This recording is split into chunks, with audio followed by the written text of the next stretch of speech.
General కార్యాలయం ముందు 2 గంటల పాటు ధర్నా జరుగుతూ ఉంది. ఈ ధర్నాలో బిఎంఎస్ మినహాయించి ఏఐటీసీ, ఐఎన్టీయూసీ, సిఐటియు, హెచ్ఎంఎస్ పాల్గొంటా ఉన్నాయి. మేము అడుగుతా ఉన్నాం, ఈరోజు బిఎంఎస్ ఎందుకు పాల్గొనలేదో వాళ్ళు సమాధానం చెప్పాలి. అదొక అంశం. ఈరోజు ఈ 12వ వేతన ఒప్పందం ముఖ్యంగా ఈ ఎజెండా 1975 నుంచి ఈ కోల్ ఇండియా వ్యాప్తంగా బొగ్గని కార్మికులకు మొదటి వేతన ఒప్పందం ప్రారంభమైంది.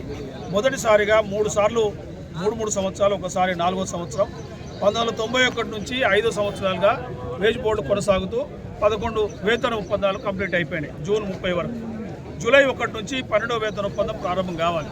కానీ ఇంతవరకు కోల్ ఇండియా మేనేజ్మెంట్ కానీ, కోల్ సెక్రటరీ కానీ, లేకపోతే బొగ్గు మంత్రిత్వ శాఖ కానీ ఈ బొగ్గలకు సంబంధించిన వేతన ఒప్పందానికి ఒక్క మాట కూడా మాట్లాడకుండా ఈరోజు బొగ్గు పరిశ్రమలో లేబర్ కోడ్లను ఎట్లా అమలు చేయాలని చెప్పి దాని మీద వాళ్ళు ఈరోజు తనలాడుతూ ఉన్నారు.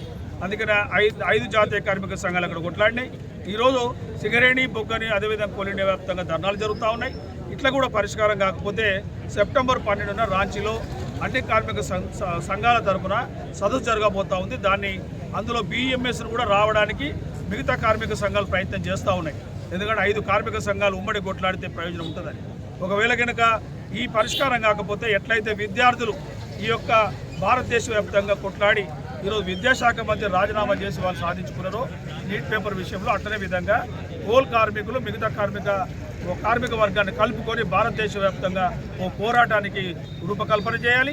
ఆ పోరాటంలో సింగరేణి, బొగ్గని కార్మికులు ముందు భాగంలో ఉండి 12వ వేతన ఒప్పందం సాధన కోసం కృషి చేయాల్సిందిగా ఈ సందర్భంగా వారందరికీ విజ్ఞప్తి చేస్తూ కోల్ ఇండియా మేనేజ్మెంట్ బీజేపీకి మరొకసారి కార్మిక సంఘాల తరఫున డిమాండ్ చేస్తున్నాం, వెంటనే 12వ వేతన ఒప్పందాన్ని అమలు చేయాల్సిందిగా కోరుతాం.